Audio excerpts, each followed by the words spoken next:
I wanted to give you all an example of use of the geometric mean. I talked about it right at the end of class, but I didn't really give you a working example. So let's think about a business posting returns for an investment fund.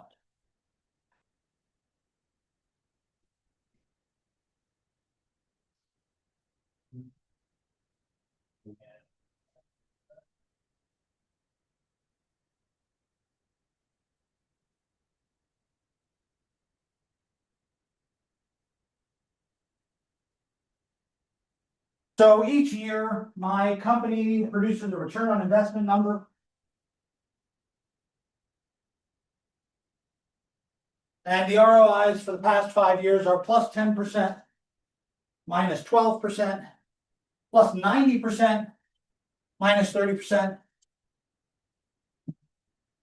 and plus 25%.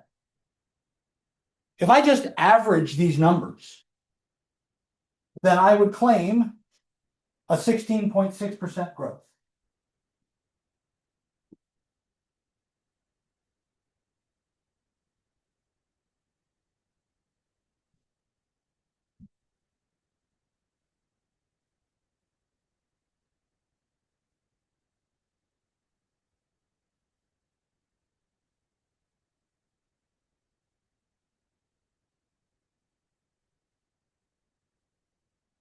There's the average. Add them up, divide by how many there are. However, let's think about what actually happens to an investment over the course of 5 years. If I start with, say, $1,000, the end of year one, $1,100. But at the end of year two, I'm going to multiply by 1 minus 0.12 because I lost 12%. And then I'm going to multiply by 1 plus 0.9, making 90%. Then I'll lose 30%.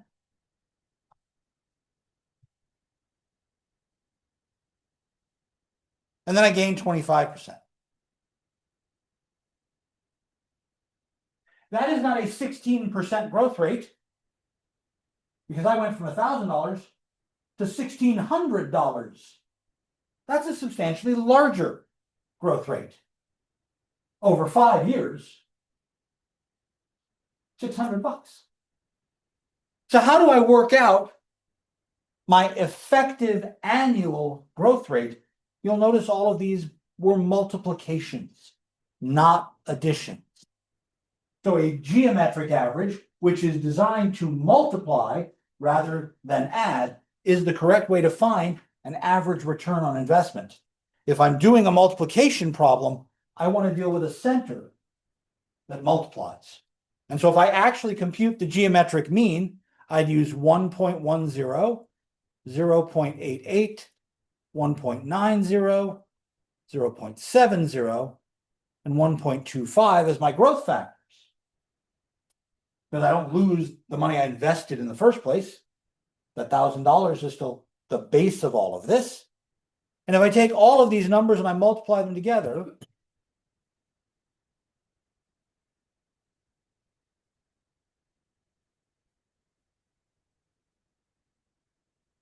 and I take the fifth root is a 1/5 power. Why did we do 1 plus the 10%? Because I'm adding the interest on, right? Yeah. So the principal stays there. Okay.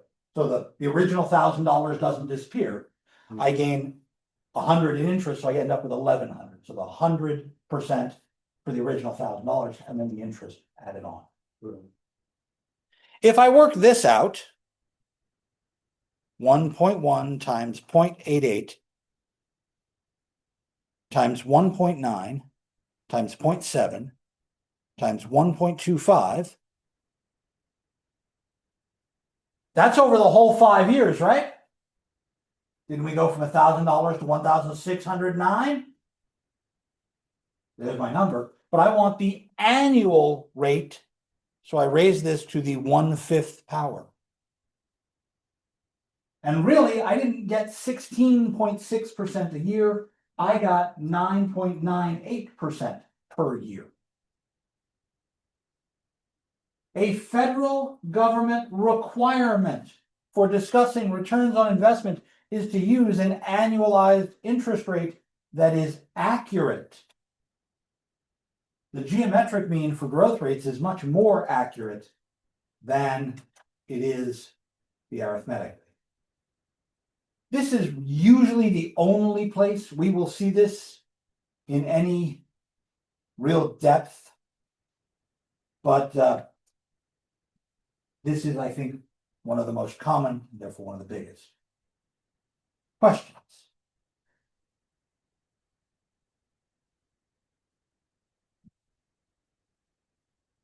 When I did the actual average, I got 16.6. When I did the geometric, I get 9.98%. Remember to have to take off that 1 at the beginning to get the actual percentage rate. It turns out this is true all the time. The geometric mean is always less than or equal to the actual average of numbers. It's called the arithmetic geometric mean inequality. So it turns out that's always the case. The arithmetic average is larger than this number. And by the way, the reason it's called a geometric mean is because when this idea was first discovered, it was about inscribing triangles inside circles and about changing the heights, and it really is a geometry problem. It turned into a trig problem, but it is actually based in a geometry problem. I have lots of resources on the history of this, anybody interested, but I didn't think I'd go into it in too much detail.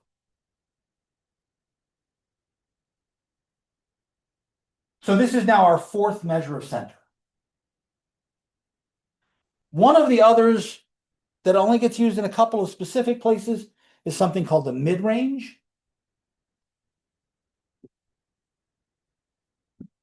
If I have a set of data and I'm talking about the range of that data, I'm talking about the smallest and the largest and the distance between them.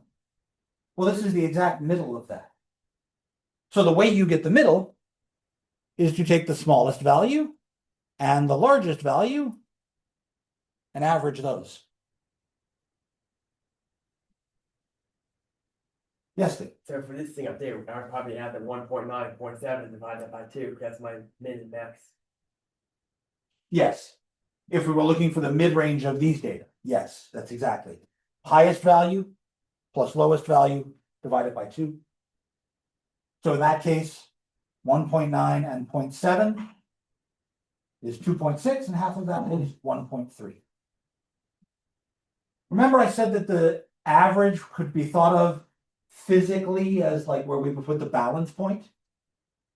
The mid-range is literally halfway down the stick.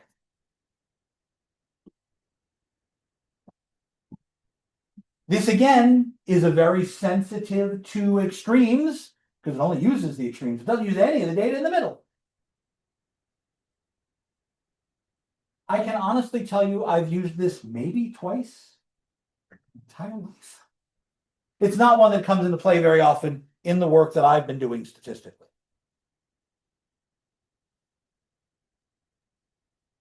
One other.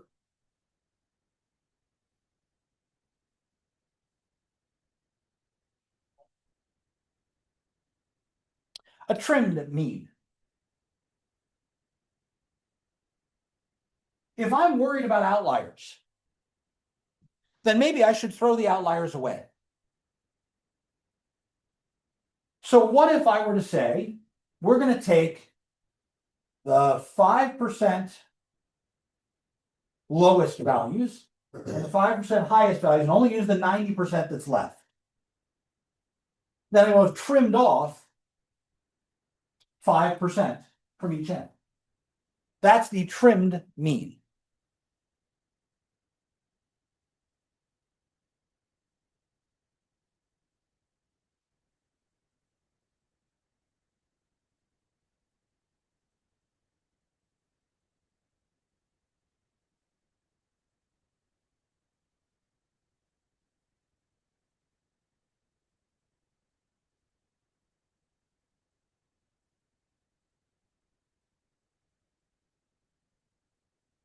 By the way, let's say I was dealing with the JD Power data that I was looking at on Wednesday. In that JD Power file,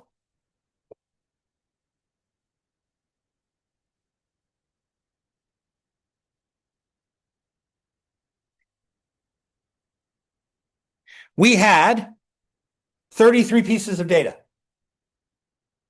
What is 5% of 33? Like 1.65. Okay, 1.6.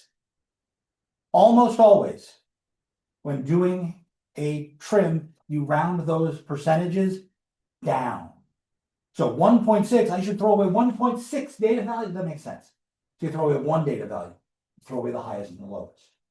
If I wanted a 10% trim, 10% from the high and 10% from the low, then 10% of 33 is 3.3. Throw away 3 at the top and 3 at the bottom. And then I can generate the number of entries that I would actually use here. There are commands for all of these in Excel deliberately. For the trimmed mean, Yes. like when I'm getting rid of outliers, if I have like clear outliers on the top, do I still have to get rid of ones on the bottom? Unfortunately, yes, the trimmed mean is designed to be a symmetric mean. So I need to take the same number of values from each edge. When we have lopsided data like that, and there's really only clear outliers on one end, you might say, well, instead of truncating by number of values, I could truncate based on distance. That requires me to know more about variability, and I need to look at those numbers next. So it turns out in Excel, wrong button. The formula for geometric mean is geomean. If you want a geometric mean, you just have equals GEO mean, and it generates a geometric mean. Mid-range, I'm going to have to do manually.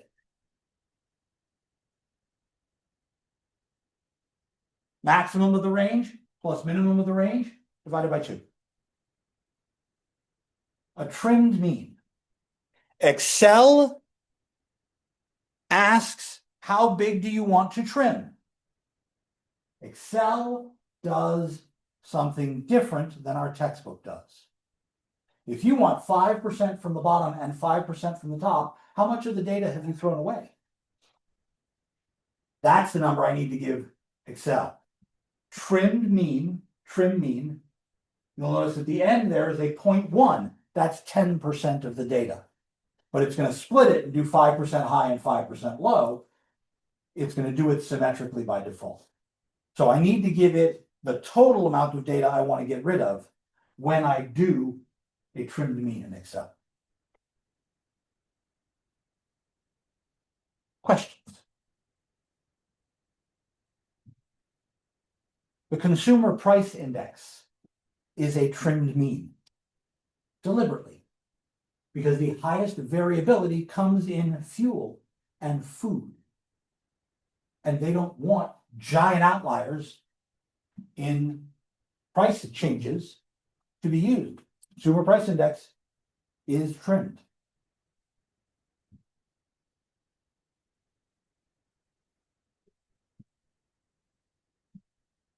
Questions?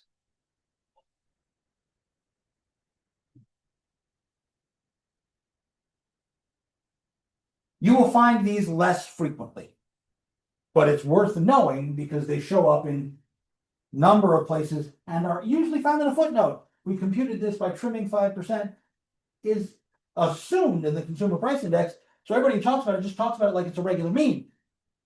They don't mention that it's a trimmed mean.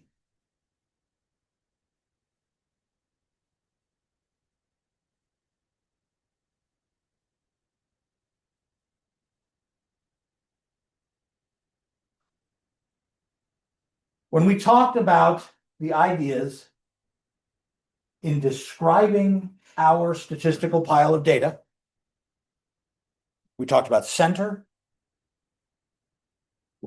and shape. Variability is a piece of shape.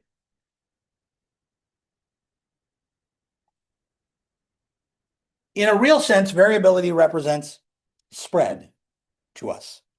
Is my data really spread out or tightly clustered together? This may or may not have anything to do with how symmetric the data looks.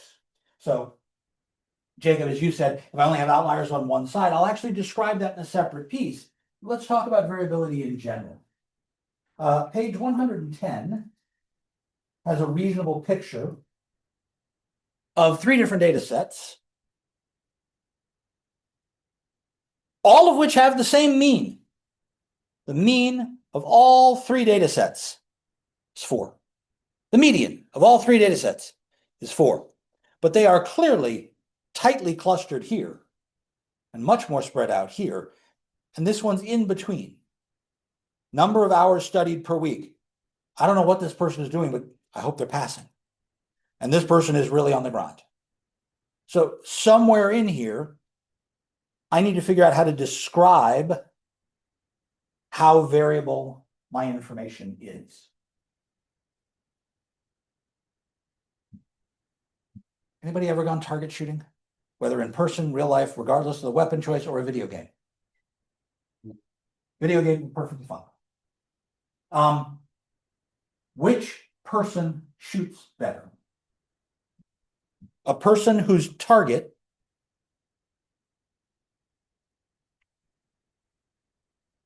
looks like this, or a person whose target looks like that? If I'm looking for consistency, I want to be that person on the right, not the person on the left. On average, this person's shot is right around the bullseye. On average. 2 statisticians go hunting. The first one misses the deer by 5 yards to the right. The second one misses the deer by 5 yards to the left. Turns the first one goes, on average, we got him. That person simply needs to adjust their scope. I wish I was making this up. The US military has a sniper competition. Military snipers have a competition in which they shoot bullets that are half an inch across. It's the width of your thumbnail. It's a huge bullet. 5 of them from 800 meters. The winner put all 5 shots into a hole smaller than a dollar coin. I didn't care where he put them, but they could all be covered up by a dollar coin. That's consistency. And that's really the difference that variability is counting on. A large variability means this sort of a spread in my data. A small variability means a much more consistent set of data. The easiest numerical measure of spread is range. Hey, wait a minute, we just talked about mid-range, right? So what do you think the value is for the range?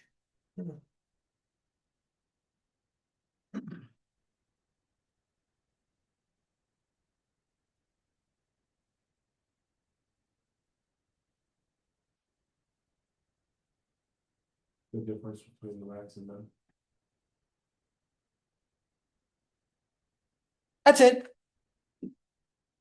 I actually think this is the most limited measure we can get. Because all it tells me is high minus low. Let's suppose I gave an exam. And I said to you the range of this exam was 70 points. Well, that means the grades could go from 100 to 30, or they could go from 70 to 0. It doesn't really pin very much down, does it? If I tell you the range is 20 points, again, grades could go from 70 to 90 or 30 to 50. One of those classes has a better average than the other, but they both have exactly the same range. So this is, again, a very limited and very sensitive to outliers measure. It would therefore be better for me to decide on a measure of center and then choose my spread based on what center I choose. So median and mean have different ideas of spread. Let's start with the mean, since that's the one we started with the average. If my center is average, then I want to think about where I am relative to the average. Hey, wait a minute. Again, the physical interpretation, right? The average is where I put the balance point on the balance beam for all the little data to balance left and right.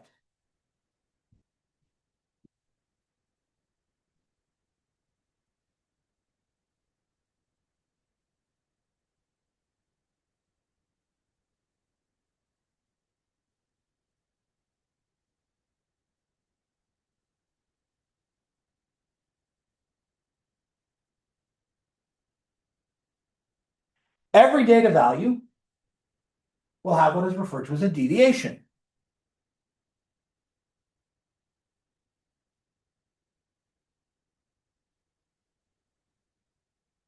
My average, add them all up, divide by how many there are. Each data point has how far it is from the mean. That value is called the deviation.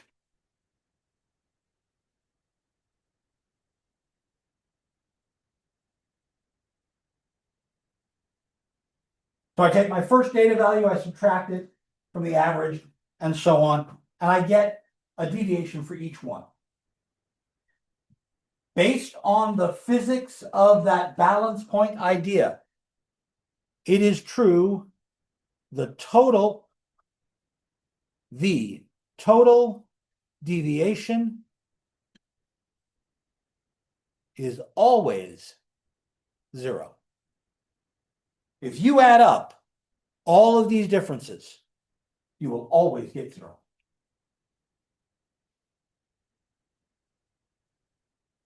So here's my problem. I can't just average all the distances, all these deviations, because I know I'm going to add them all up, I get 0. Adding them up as they are screws with me. Since you're gonna have like the negatives, I was thinking you might have to like square them all and then. Like we did in the distance formula. Go back to Pythagoras, right? It didn't matter whether we were measuring triangles on the coordinate plane, if we were measuring distances that were up or down. We just measured the distance, right? And in Pythagoras, you square that and then you take a square root. There is another version where you just take the absolute value. They work out differently. Mean absolute deviation is the sum of the absolute values.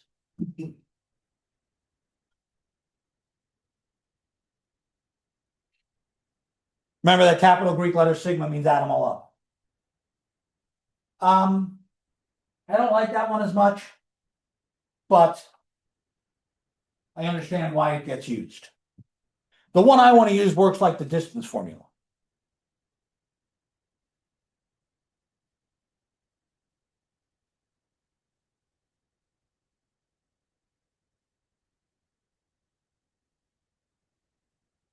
If I square the deviations, then I can add them all up.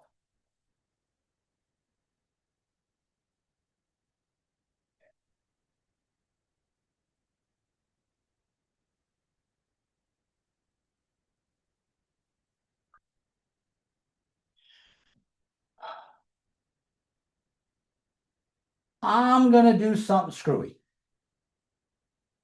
In a sample, I'm using X bar, right? If I have a sample, I'm taking that from a population, right? I have a sample that I took from a population. Maybe my sample is kind of biased. Maybe I only took some big numbers. Maybe I didn't get very many small numbers. Maybe my sample isn't quite right. A guy by the name of Bessel came up with the idea that this number would actually be a little bit too small because of sample bias. And he suggested that we're going to use a smaller denominator. Because when you divide by something smaller, you make your total fraction bigger. So this n minus 1 is called a Bessel correction.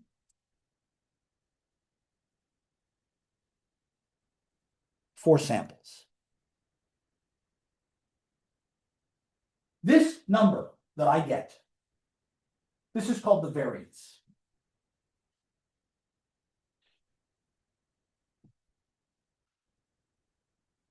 And in our case in particular, because this is from a sample, we're going to call it the sample variance.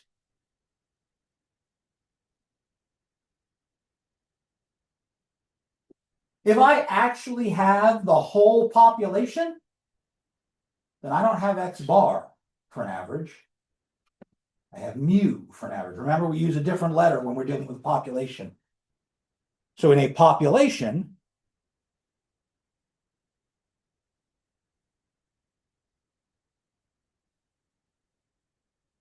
I'm going to add up all the values. That's why I use capital N. And then it's xi minus mu. Different number because it's an average for the whole population. And then I don't have to worry about leaving anybody out, so I can just divide by n. That's the only difference between these two formulas, is whether I divide by n or n minus 1. So I have sample variance and population variance.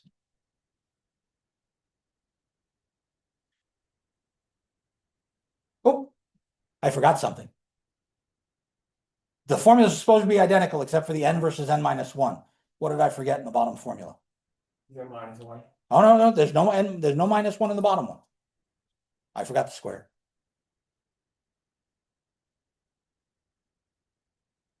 Now, I will tell you up front, I don't use variance very often because in and of itself, I have a little bit of a problem.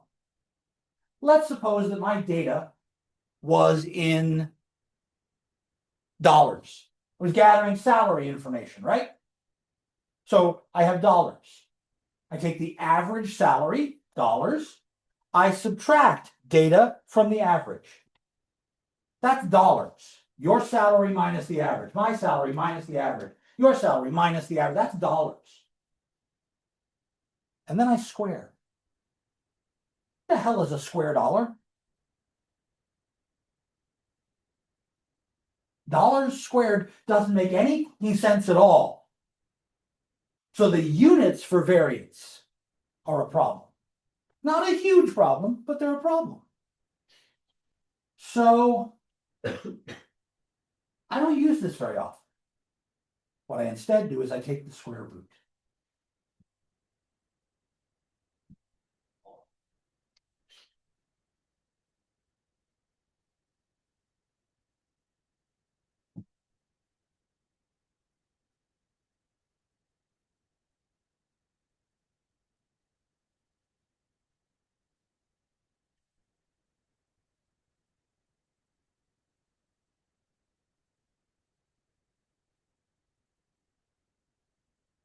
The standard deviation is the square root of the variance. That's the one I use the most because then the units are the same.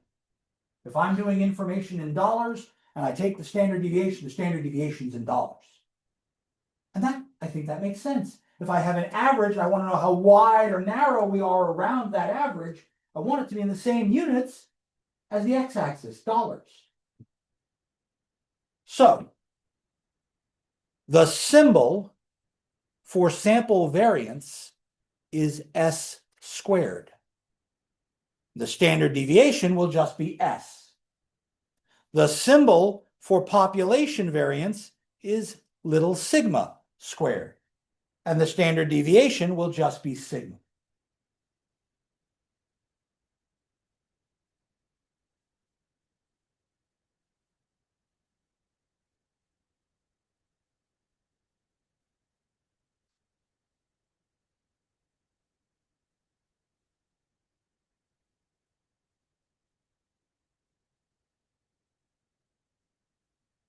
The best part about this, those numbers are always positive. A big standard deviation means a wide spread. A small standard deviation means a small spread. That's it. But I don't want to do these calculations by hand. In my 33 values here in the JD Power discussion, I don't want to actually add all those up, find the average, do all the subtractions, square doing that's a pain in the ass. But we use this often enough that the commands are built into Excel. So, as a matter of fact, right at the very top of this, it says summary statistics. SD. Gee, I wonder what that is. That's a standard deviation. I just don't know which one it is. So if I go up there and I look, I don't know, did they keep the formula in here? Yeah, that just says average. There we go. What does that formula say in my JD Power description? I don't know if you can read it from my screen. This is why you can get it the formula, the data file on our Canvas page. That says stdev dot s. That dot s means sample. If I want the population one, it's going to be stdev dot p. It's the only difference. So if I go over here right next to this, and I type equals stdev dot, there are the two options, P and S.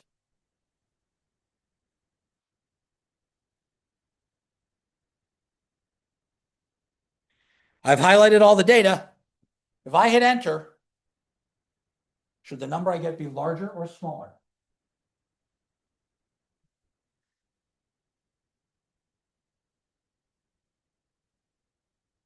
Which one of those two fractions should be bigger? The standard deviation from the sample or the standard deviation from the population? Jake? Sample. Because? Divide by a small number. Dividing by n minus 1 instead of n. So this new standard deviation should be slightly smaller.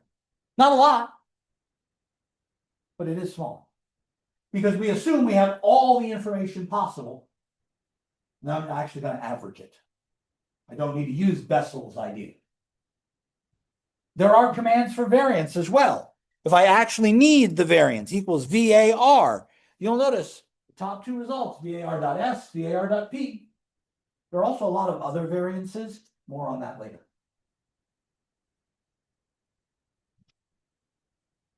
Now, when I do my general descriptive statistics, it automatically returns for me mean, median, and mode.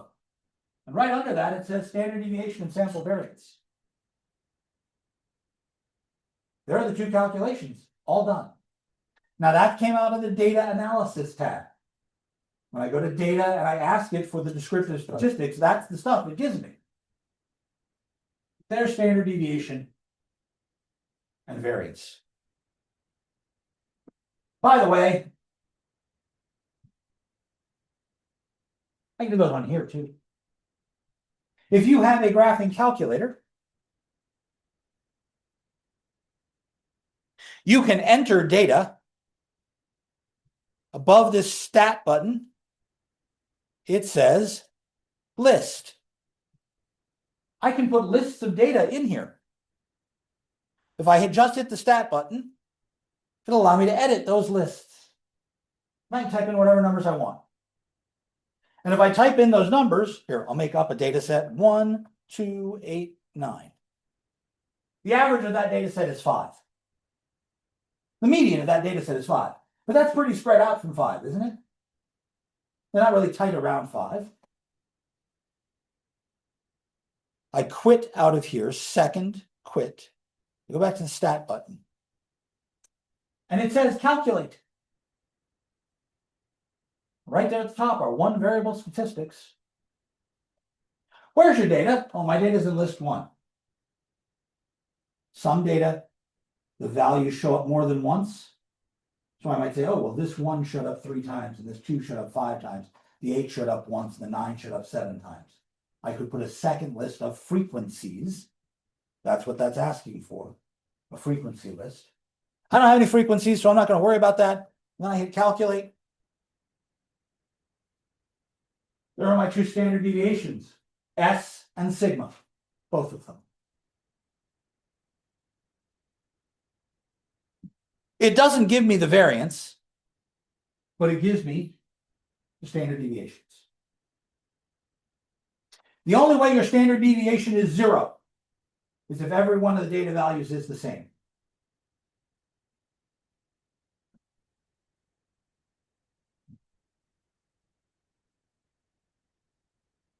Questions?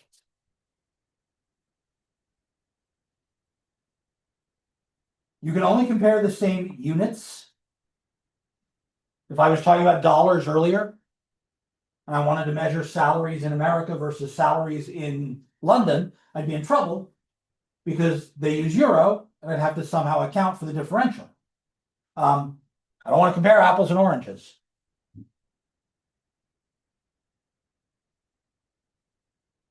Just as there was a physical description for mean being where I put the balance point, variance is related in physical behavior to moment of inertia, about the way things rotate. If you spin a top, what happens is the top slows down. I can't be the only person who saw Inception. It falls, but before it falls, it starts to wobble, doesn't it? That's called precession, and that's a consequence of the moment of inertia. That's related to exactly the same calculation as our standard deviation.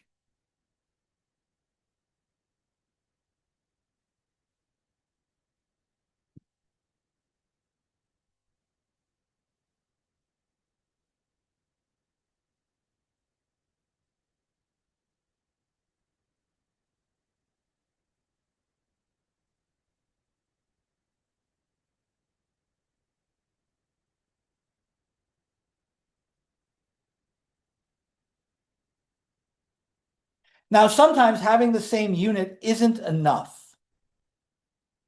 If I am measuring, we'll go to the Olympics. If I am measuring times, downhill skiing was yesterday. Downhill skiing is measured in minutes and seconds. So my variation, my standard deviation is going to be in seconds. My variance will be in seconds squared. I don't know what seconds squared are. But if I measure the downhill,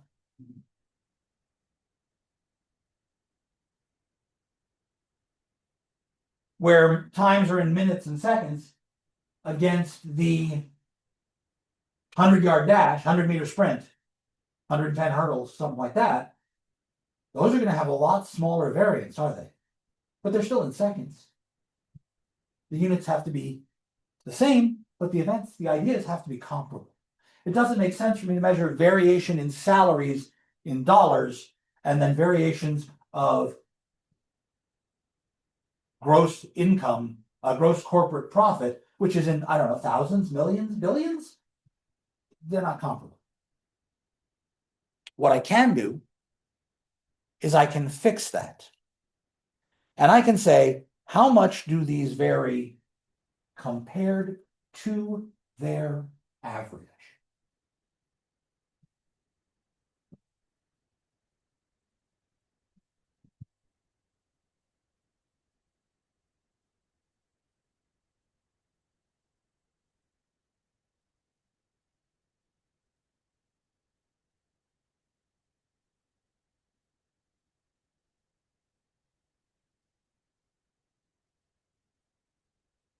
Depending on whether you are dealing with a sample or a population, you take the standard deviation, you divide by the average. Remember, those are in the same unit. Dollars divided by dollars, no units at all. Minutes and seconds divided by minutes and seconds, no units at all. This number is unit free.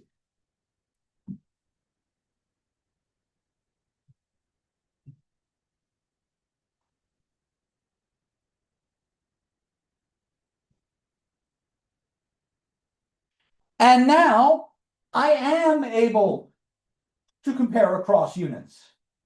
If I measure average salary in Pittsburgh in dollars, and then I go measure average salary in London in euro, if I take the standard deviation over there in euro and the standard deviation over here in dollars, when I do the coefficient of variations, I can say, oh, salaries vary more in America, if that number is larger, than they do in London. But I'm only comparing London standard deviations to London averages and American standard deviation to American average. So this allows me to compare across differing sets of data. It even allows me, when the units are the same, to compare. Long jump versus high jump. Long jumps are somewhere in the 2 to 3 meter range. Do you know anybody who can jump 2 meters straight up? Dean, would you stand up for me? I'm ballparking. You're about 2 meters tall. I want you to jump and clear his head. I couldn't do that with a pole vault, man. Thank you. But I can now compare, if I have the average of the high jump, I can look at the standard deviation of all of those jumpers. And I have the average for the long jump. Look at the standard deviation for those jumpers. And I can say, oh, there's more variability in the long jump than there is in the high jump, or vice versa.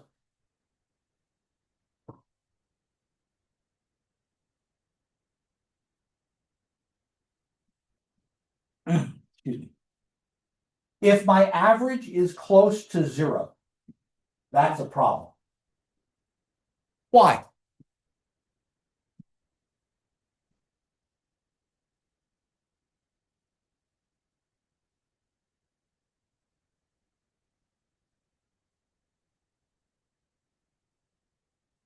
Regardless of whether I use population or sample, if the average is close to 0, this expression is a problem.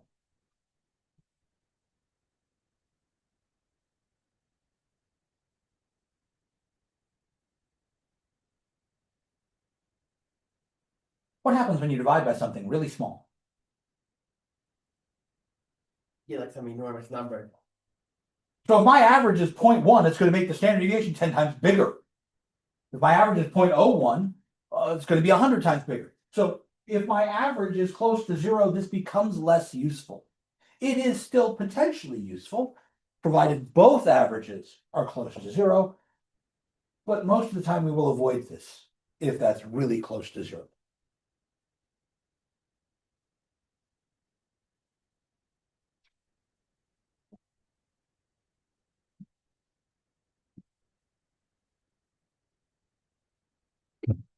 This one's tight. 3 stock accounts, problem 27. Which of these is most variable? Which of these has the highest variance or variation? You are given average and standard deviation. Which one's got the biggest variation? I was thinking maybe it's stock B, I that has.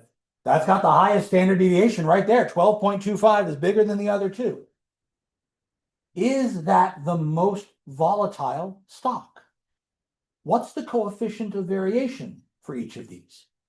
Take S, divide by the average, and multiply by 100. Let's actually do the calculation. Stock A, stock B, stock C. Let's come up with 3 coefficients of variation.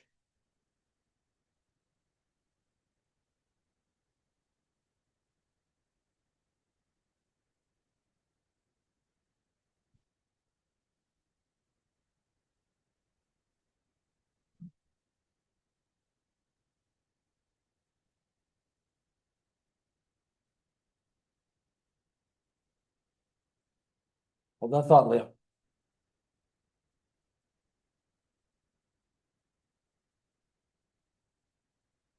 I want to use this formula right here.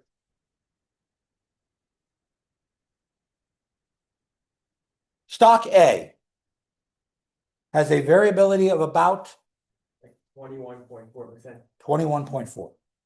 Stock B has a variance of 8.3. That's a lot smaller, isn't it? Stock C, 36.1. holy moly, that's got the smallest standard deviation, but the largest coefficient of variation because the mean is that much smaller.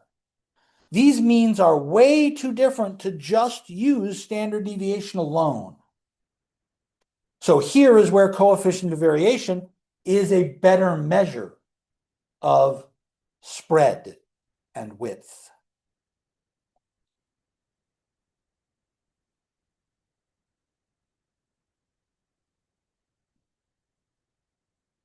If I have the same center, larger variability means there's more stuff out here on the edges. On the other hand, I might have exactly the right variability, the same variability, but my center might be off. This is about drilling steel plates in manufacturing process. Here, there's too much variation. Here, the drill is miscalibrated. If I replace the drill bit, this should get the problem fixed. But here, there's something else going on. Maybe that's wobbling as it goes through, and sometimes it moves a little to one side or the other. But this is just too small. Shift it down. So, when we think of our variance and our variation, we want to think about how we're measuring. I have a hunch I should move with this a little further. I like that idea of dividing by the mean. But I am up against the clock, so I will talk about that on Wednesday. I will see you all then. If you can late still on papers for me, please bring them up.